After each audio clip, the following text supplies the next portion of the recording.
जंगल के किनारे बसे उस गांव में रामलाल का परिवार रहता था। रामलाल एक लकड़हारा था जो गरीबी में अपना जीवन काट रहा था। उसके साथ उसकी बीमार पत्नी शांति और बेटी गौरी भी थे। वो तीनों इस सर्दी में जूझने की कोशिश कर रहे थे। रामलाल, तुम्हारे हाथ तो ये बर्फ जैसे ठंडे हैं रे।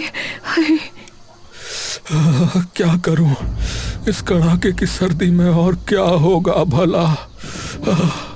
पिताजी, आज जंगल मत जाओ, हवा बहुत तेज है। बेटा, जंगल नहीं जाऊंगा तो लकड़ी कहाँ से लाऊंगा, बोल।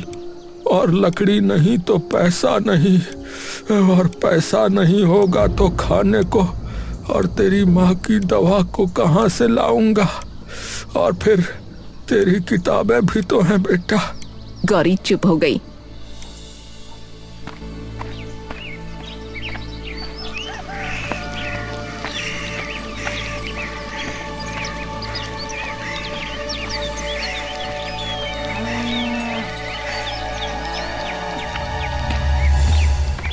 अरे रामलाल भैया, अरे इतनी जल्दी सुबह सुबह ऐसे चले जा रहे हो जैसे जंगल में सोना बिखरा पड़ा हो।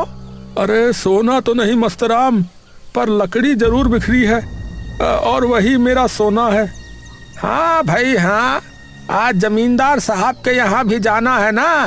अरे बड़ी दावत है, वहाँ तो तुम्हारे हाथों के बने पकवानों की धूम मचेगी भाई। अरे हाँ हाँ, वहाँ भी तो जाना है, गौरी की फीस के लिए, शांति की दवा के लिए।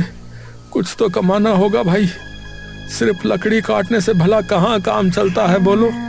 अरे भैया ध्यान रखना, कहीं इस सर्दी में तुम्हारा ही काम तमाम ना हो जाए। हाँ मस्तराम हंसता हुआ चला गया।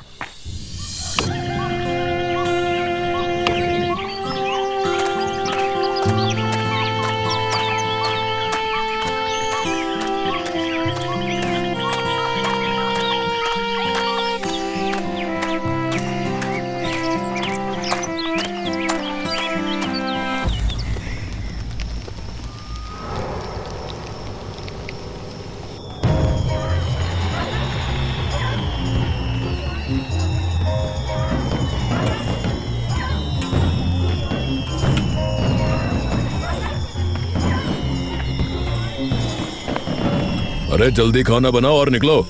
और हाँ, अभी से बता देता हूँ, अपने साथ कुछ ले जाने की उम्मीद मत रखना, समझे। वो तो और कोई बावर्ची नहीं मिला तभी तुमको बुलाना पड़ा, वरना तो मैं तुम्हारी शक्ल भी ना देखूं। जी जी जमींदार जी। रामलाल ने खाना बनाया और उसका मेहनताना लेकर अपने घर पहुंचा।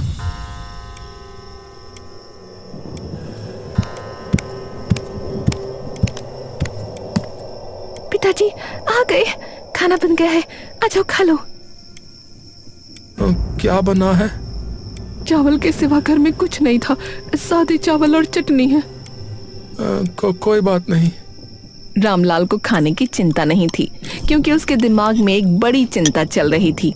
गौरी बड़ी हो रही थी और अब उसकी शादी करनी थी, लेकिन कैसे? शांति, गौरी की शादी करनी है, अब लड़का वगैरह देखना शुरू करो। हाँ, मैं भी वही सोच रही थी। 12वीं पास कर चुकी है अपनी गुड़िया। ये बात सिर्फ रामलाल के घर में नहीं, गांव के चौपाल पर भी हो रही थी। अरे मस्त राम, अरे ये रामलाल अपनी बेटी का क्या करेगा भाई? उम्र तो खत्म हो रही है लड़की की। अरे भाई, उसकी फिक्र काहे कर रहे हो तुम लोग? हैं? तुम तो 50 के होके भी कुंवारे हो। इस ठंड में अकेले लेटते कैसा लगता है? अरे बकवास ना करो। हाँ, मैं तो आदमी हूँ, वो गौरी जो है वो तो लड़की है बेचारी। अरे रामलाल के घर में शादी की नहीं, बल्कि एक कंबल की जरूरत है भैया, क्योंकि उनके पास एक ही है जो तीनों जनों को ढांपता है। अरे मजाक छोड़ो भाई। अरे लड़की 12वीं पास है, हैं? इतनी पढ़ी लिखी लड़की को कोई लेगा भी तो दहेज मांगेगा। और रामलाल के पास है क्या? है टूटी कुल्हाड़ी और फूटी किस्मत। रामलाल ने दूर से सब सुना और दहेज शब्द सुनते ही रामलाल की टांगे कांप जाती हैं। हे भगवान, मेरी बच्ची की शादी करवा दो, फिर चाहे आप मुझे अपने पास ही बुला लो, मुझे कोई मतलब नहीं। उस दिन रामलाल इन्हीं सोचों में डूबा रहा।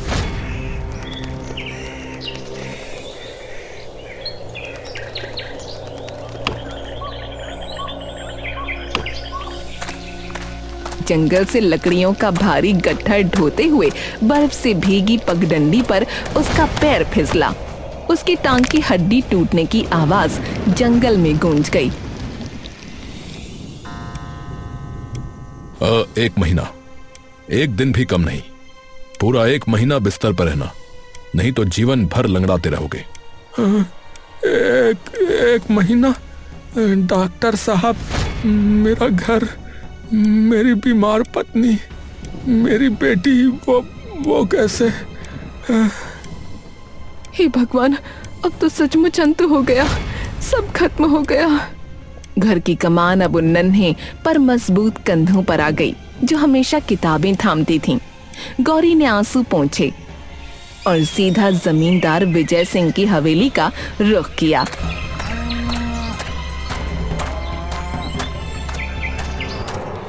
हुजूर, मेरे पिताजी का पैर टूट गया है, वो कोई काम नहीं कर सकते। अब मुझे घर चलाना है, मैंने 12वीं की है, हिसाब किताब रख सकती हूँ, मुझे काम दे दीजिए। हिसाब किताब? और तू? हाँ, ठीक है, चल आ जाना, मेरा मन भी लग जाएगा। कल से आ जाना, ठीक है? चल जा। रामलाल और शांति अब बिस्तर पर पड़े थे और गौरी जमींदार के घर में काम कर रही थी। वहीं उसकी मुलाकात हुई राजेश से। राजेश को पहले से जानती थी, वो उसके साथ ही स्कूल में पढ़ा था। लेकिन अब यहाँ बात कुछ और होने वाली थी। ये लीजिए, पिछले महीने के बीच का हिसाब। आप बहुत लगन से काम करती हैं। जिम्मेदारी निभानी पड़ती है राजेश। जिम्मेदारी तो सब निभाते हैं, पर इतनी खामोशी से, इतनी गरिमा से सिर्फ आप। धीरे धीरे बातचीत बढ़ने लगी। राजेश की नेक नजरों में गौरी को अपने पिता जैसी ईमानदारी दिखी और गौरी की मेहनत ने राजेश के दिल में एक नया विश्वास जगा दिया।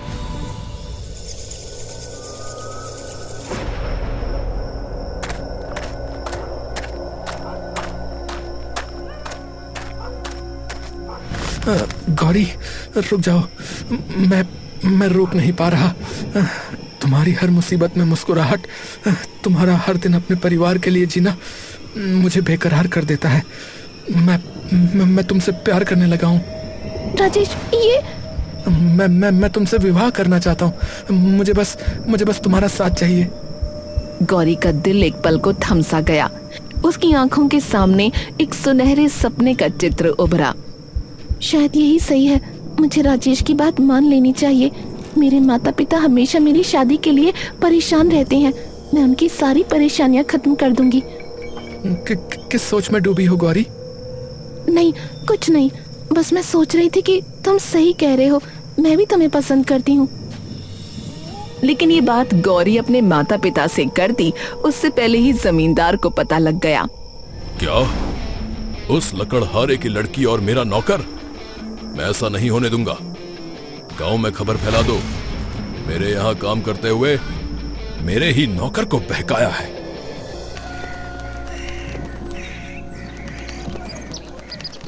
अगले ही दिन गांव के चौराहे पर एक नौकर ने ढोल पीट पीट कर ऐलान कर दिया। सुनो सुनो सुनो,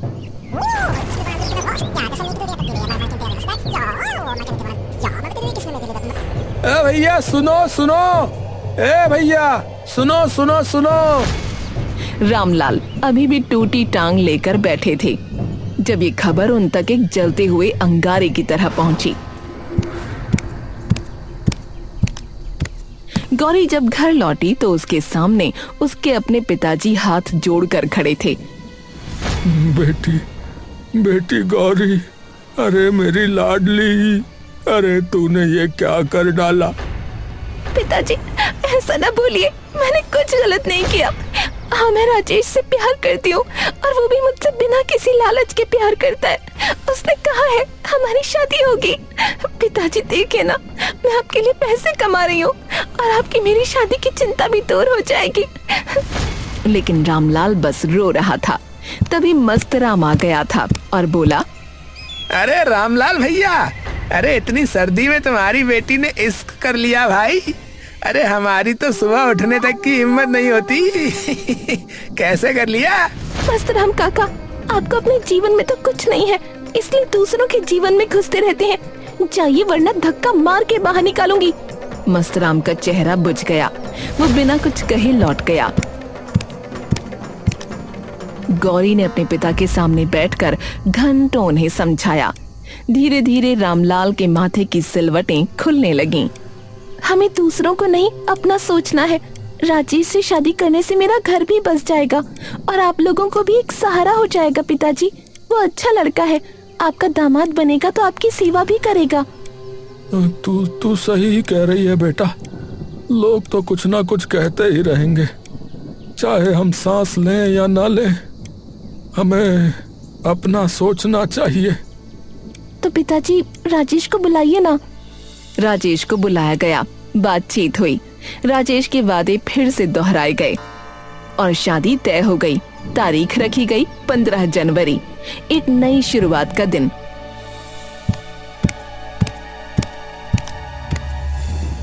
लेकिन इतनी जल्दी क्या है? अभी तो इतनी सर्दी हो रही है। सर्दी में हमें जीना नहीं छोड़ देना ना माँ, तो शादी क्यों टालनी है? गौरी सही कह रही है। काल करे सो आज कर और आज करे सो अब।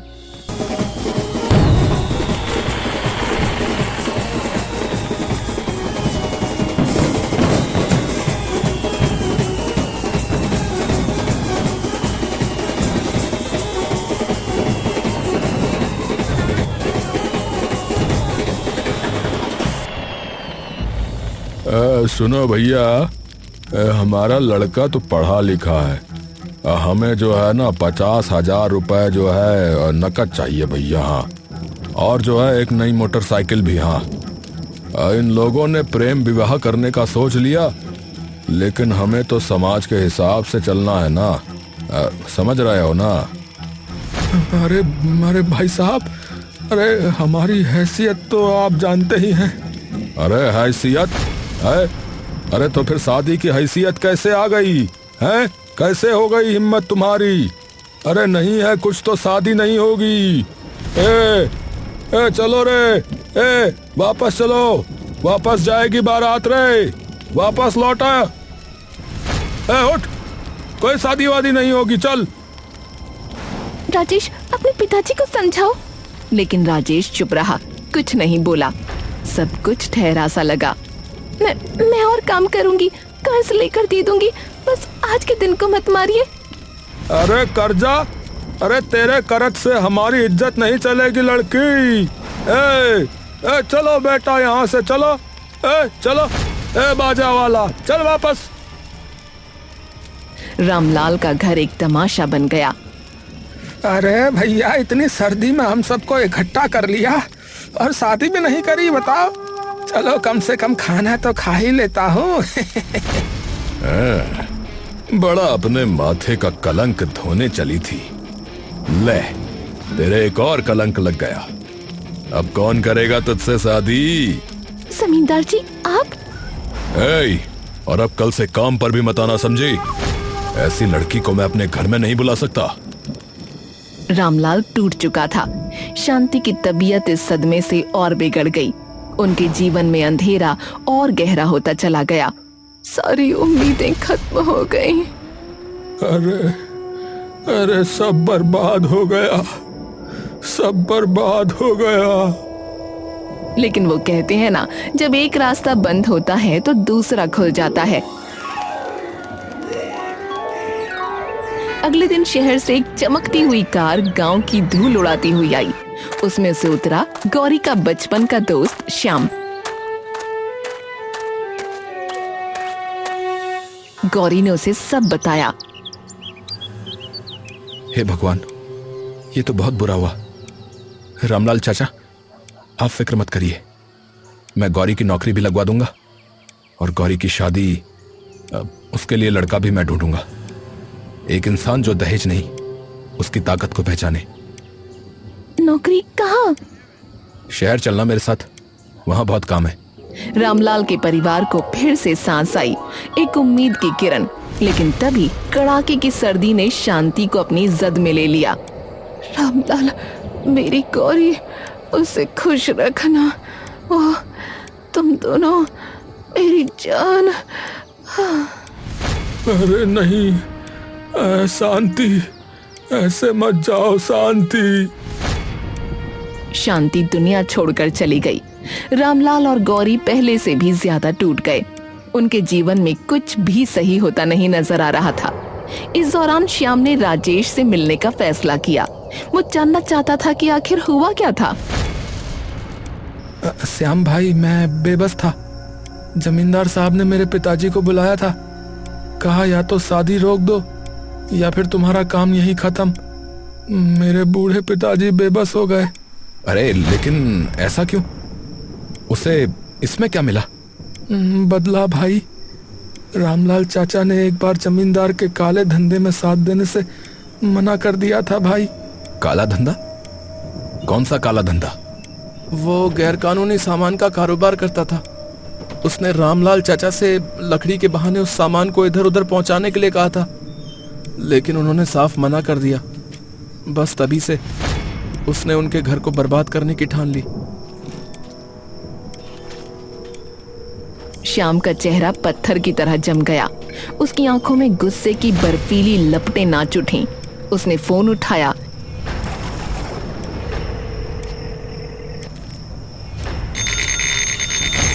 हेलो, पुलिस थाना।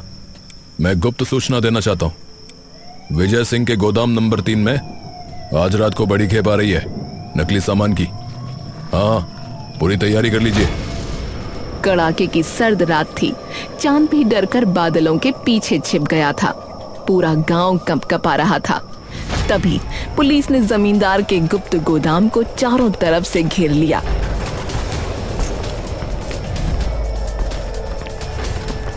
विजय सिंह, आपको हिरासत में लिया जाता है। इनको हथकड़ी लगाओ भाई।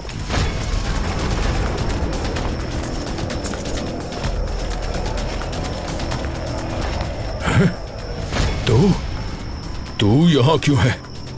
और तू पुलिस के साथ क्यों खड़ा है रे? क्योंकि मैंने ही पुलिस को बुलाया है। अपने ही बाप के साथ ये गद्दारी कर रहा है तू? हाँ, क्योंकि आपने मेरे साथ गद्दारी की। 20 साल पहले आपकी पत्नी मुझे लेकर आपको छोड़कर जा रही थी, इसी काले धंधे की वजह से। पर आपने कसम खाई थी कि अब ऐसा कुछ नहीं करोगे, लेकिन आपने धोखा दिया, अपनी मरी हुई पत्नी को भी और अपने बेटे को भी। चलो, हमारे साथ जो किया सो किया, लेकिन आपने रामलाल चाचा के साथ क्या किया? गौरी के साथ क्या किया? वो क्या था? मेरी मां सही कहती थी, आपका दिल दिल नहीं है, पत्थर है, पत्थर। जमींदार का सर शर्म से झुक गया था। फिर पुलिस जमींदार को ले गई।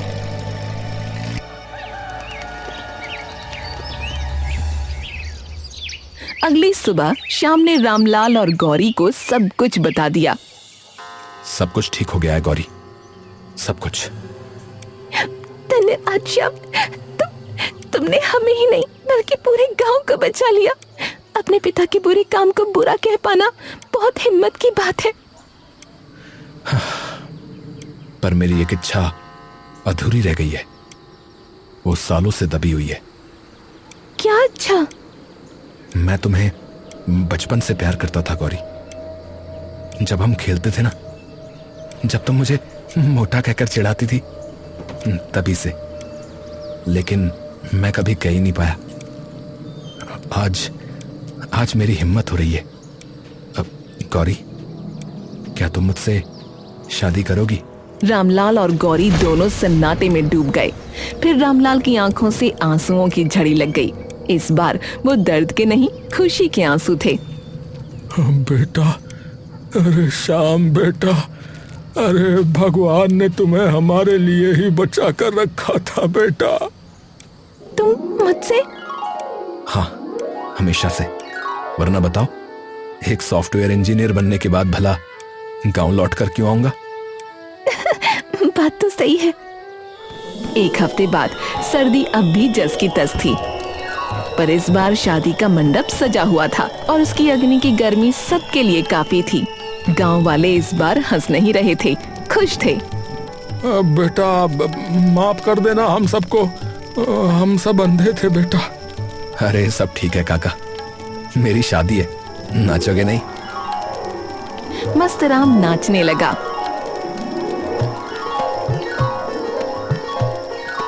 शादी के बाद श्याम ने रामलाल से कहा, चाचा, अब आप हमारे साथ शहर चलिए। अरे नहीं बेटा, मेरी जड़ें यहीं हैं, अपने गांव में।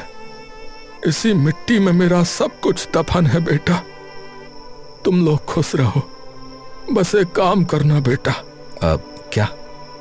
सर्दियों में एक अच्छा सा कंबल जरूर भेज देना, वो पुराना अब बहुत हो गया। अरे चाचा, गौरी ने आपको बताया नहीं? मैं कंबल, हीटर सब ले आया हूं। अब आप लोगों को कोई ठंड नहीं लगेगी।